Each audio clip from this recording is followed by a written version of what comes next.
Show me a husband that is a capture of the fruit of the Spirit. I show you a man whose wife would thank God for him every day. Show me a wife who is a capture of the fruit of the Spirit.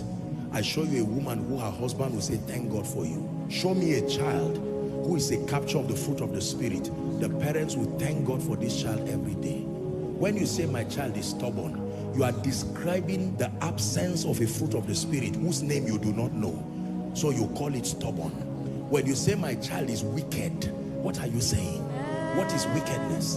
The absence of goodness, the absence of kindness. So Moses said, Lord, show me your glory.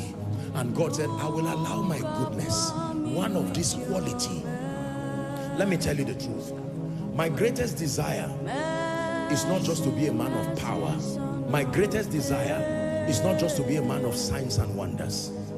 When I seek to know the Lord the more, my greatest desire is that God will find greater space within this life to manifest his nature. That the nations will see you and see that you are the most visible portrait of the Christ that they can trace. And it will not matter at that point whether you come from Nigeria or Ghana or South Africa, or you are Yoruba or Igbo. Are you seeing now?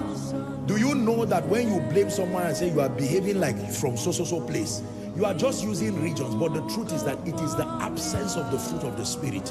When believers come together who are a rich manifestation of the fruit of the Spirit, you will not know any man in the flesh again. You will not even know who comes from here or there, who comes from Ghana or South Africa.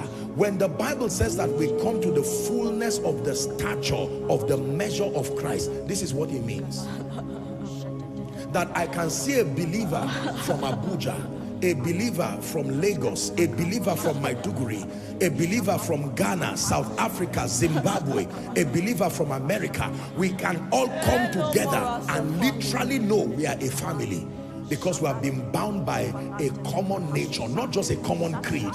Are we together now? Why do you pay a huge amount of school fees, parents, to send your children to certain school?